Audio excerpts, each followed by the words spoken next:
बिस्मिल्लाहिर्रहमानिर्रहीम student basic concept of HCF by division method. तो students यहाँ पर जो एक्सरसाइज हमारी शुरू होने वाली है वो है एक्सरसाइज 5.9।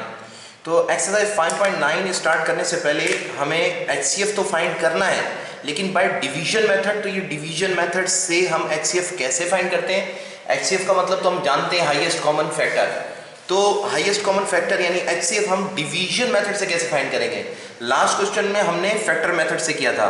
तो लास्ट टाइम एक वीडियो के अंदर मैंने आपको बेसिक कॉन्सेप्ट जब दिया था तो मैंने आपको समझाया था कि हमारे पास जो दो वैल्यूज़ हैं वो मैंने बेसिक डिजिट्स के अंदर बेसिक कॉन्सेप्ट समझाया था।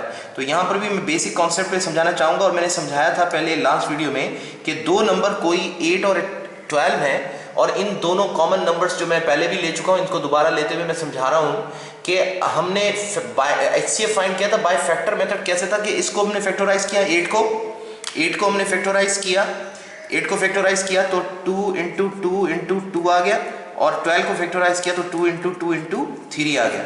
उसके बाद हमने क्या किया कि हमने लाइन लगाई और इन दोनों के अंदर जो कॉमन थे इनको हमने बाहर निकाल कर रखा, और इनका प्रोडक्ट लेकर हमने कहा कि ये 4 जो है HCF है, और HCF by factor method, by factor method.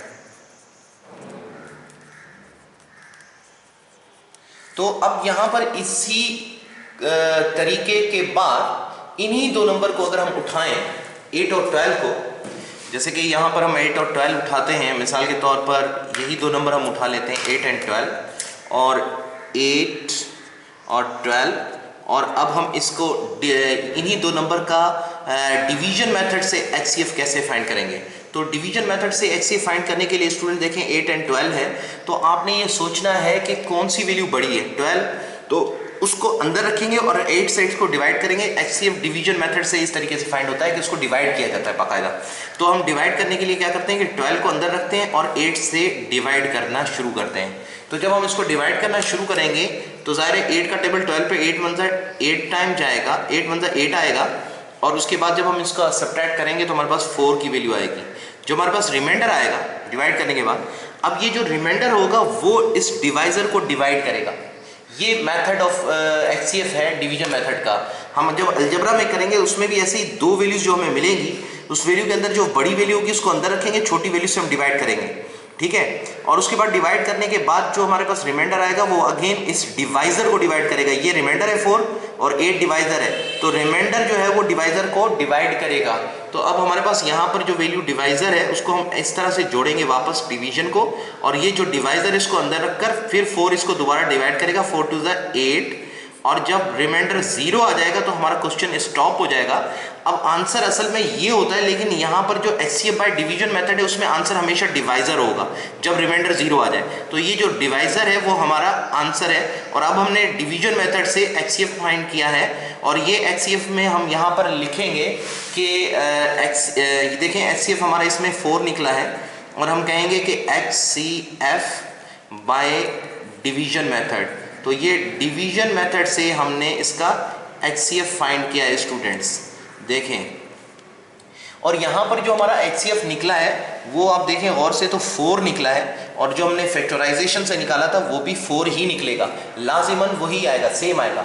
आप HCF इन्हीं दो नंबर का निकाल रहे हैं 8 एंड 12 का, चाहे फैक्टराइजेशन मेथड से निकालें तब भी वही HCF आएगा, और अगर आप HCF बाय डिवीजन मेथड से निकालेंगे HCF तो भी वही आएगा, क्योंकि नंबर तो वही है। तो उन्हीं नंबर का HCF चाहे डिवीजन मेथड यूज करें चाहे फैक्टराइजेशन मेथड करें, दोनों का आंसर वही सेम ही आना होता है, ठीक है ना। तो अब ये बात समझ में आ गई मेरा ख्याल है बेसिक कॉन्सेप्ट। लेकिन इसमें एक और पॉइंट है कि अगर कभी 3 रकमें आ जाए, जैसे कि मिसाल के तौर पर हम ले लेते हैं, मिसाल ले लेते हैं 3 रकमों के अंदर एक रकम है 8, दूसरी है 12, तीसरी है 24, 3 वैल्यूज़ हैं।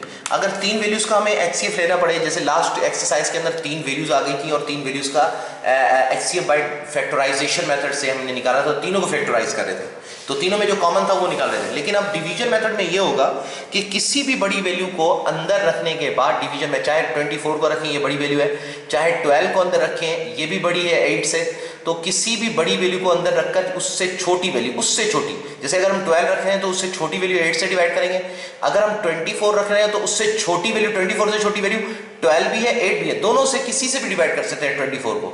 तो इस तरीके से हम तीनों वैल्यूज का HCF फाइंड करेंगे। तो लेट सपोज हम यहाँ पर सॉल्व करके देखते हैं कि अगर हमें HCF निकालना पड़ जाए तो हम मिसाल के तौर पर अगर हम लेट सपोज करते हैं 12 उठाते हैं तो 12 को हम 8 से डिवाइड करेंगे तो 8 1 जा 8 आया, माइनस किया यहाँ पर 4 आएगा, फिर हम इस डिवाइजर को रखेंगे यहाँ पर 8 को और 4 2 जा 8 और रिमाइंडर हमारे पास क्या आ जाएगा 0 आ जाएगा। जैसे ही हमारे पास रिमाइंडर 0 आया तो ये 4 जो है वो हमारा HCF आ गया है, लेकिन किन दो वैल्यूज का, क्योंकि अभी हमने इन दोनों को डिवीजन किया था, इन दोनों का वैल्यू हमारे पास HCF 4 आ गया। अब जो यहाँ इन दोनों का HCF आ जाए, जो तीसरी वैल्यू है उसको अंदर रखें और फिर जो हमारा HCF इसका निकला इन दोनों वैल्यूज का उससे इस तीसरी वैल्यू को डिवाइड करेंगे, यानी 4 6 24 और रिमाइंडर 0 आ गया। तो अब जब रिमाइंडर 0 आ जाएगा तो हमारा आंसर जो होगा ये वाला होगा और ये 4 इन तीनों का HCF है। तो हम अगर देखें तो हम कहेंगे कि 4 जो है वो HCF है बाय डिवीजन मेथड। तो डिवीजन मेथड से हमने इसका HCF निकाला है स्टूडेंट और 3 वैल्यूज का HCF निकाला है स्टूडेंट्स। ये बात समझ में आई? तो HCF 3 वैल्यू का इस तरीके से निकालेंगे। अब ये तो हो गया बेसिक कॉन्सेप्ट, ठीक है। अब स्टूडेंट फैक्टराइजेशन में हम फैक्टराइज करके HCF निकालते हैं और डिवीजन में बाकायदा डिवीजन करके निकालते हैं, लेकिन उसका प्रोसेस ये होता है कि रिमाइंडर 0 आ जाएगा तो आंसर जो है ये वाला होगा जो डिवाइजर होगा, न कि क्वोशंट हमारा आंसर नहीं होता बल्कि डिवाइजर हमारा हमेशा HCF होगा। तो HCF के लिए डिवीजन मेथड ये है।